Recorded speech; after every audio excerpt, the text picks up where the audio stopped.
Hey guys, today I'm going to be reviewing and unboxing the HyperX Cloud Flight wireless gaming headset. I bought this for $160 and it supports PC and consoles, but when it comes to the Xbox One, you can't use it as a wireless gaming headset and have to use a 3.5mm cable, which is included in the box. So this is the first wireless gaming headset from HyperX and it's definitely very impressive, but on the market right now there are other wireless gaming headsets that are just as impressive. So does the HyperX Cloud Flight stand out and is it worth $160? Let's find out.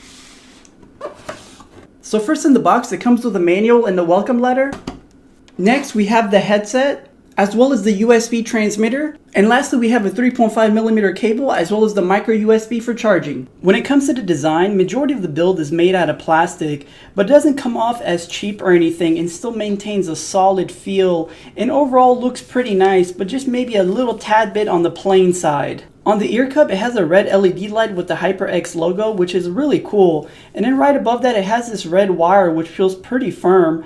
And then in the middle on the top headband is pretty much all black with the HyperX logo in the middle. Also, here's the microphone, which is detachable, but the microphone is pretty cool and it bends in different angles and you can adjust it based on your personal preference. As far as the flexibility goes, I would say these feel pretty stiff and not that flexible in my opinion. And the only thing that's flexible is the ear cup, which turns 90 degrees. So you can turn both of them like this and put it around your neck if you'd like. As far as the buttons and input, on the left ear cup you have a power button, a 3.5mm input, the micro USB for charging, and the microphone input. And on the left ear cup you also have the mute button, and when you press it, it makes a little noise letting you know it's muted. On the left ear cup, whenever you press the power button, you can change the different LED modes.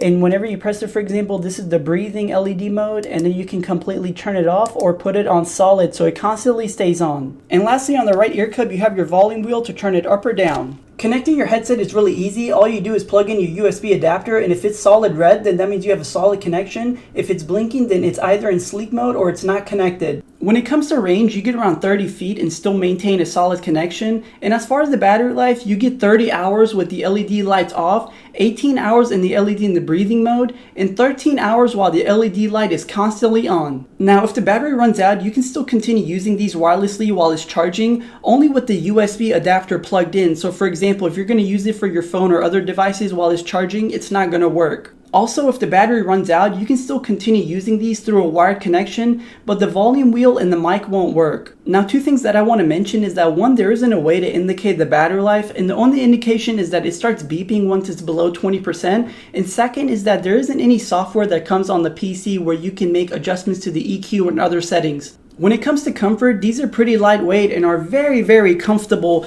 with little to no clamping force when it sits on your head, and I would say you can easily wear these for hours and hours. The ear cushions are made out of fox leather and the memory foam is very soft, and whenever it sits on your ears, it is really comfortable and provides a really nice stable fit, and overall I would say these are super comfortable. Here's a quick mic test. I would say these sound pretty clear with a good amount of detail, and here's a quick example of me typing on the keyboard and how much sound it picks up. And overall, I would say this is a quality mic that sounds nice and clean. I wouldn't say it's the best or anything, but it's definitely very impressive. So let's talk about the sound quality. These have 50mm drivers and have great clarity, detailed mids and highs, and a really nice lean, tight, punchy bass. These are not really bass heavy, but at the same time, it doesn't have a small amount of bass, so it's right there in the middle. When you use these for gaming, it is absolutely amazing. When you play first-person shooter games, you can easily pinpoint enemy footsteps as they start getting closer to you, which creates a little competitive edge over the competition. Also, games such as Tomb Raider and Assassin's Creed sound incredible because nature scenes that have waterfalls, bonfires, or snow sound so crisp and clean with a lot of details. For music, these are pretty balanced and sound great with all types of music. The soundstage is spacious where you can hear instruments and vocals so clearly with a lot of detail, and the bass is really clean and tight and definitely has its presence when you listen to music such as rap, rock, or EDM. So the HyperX Cloud Flight is very impressive and has a lot of area where it really shines, so there's really not much to complain about. The only thing that I'm not a huge fan of is the design and the build.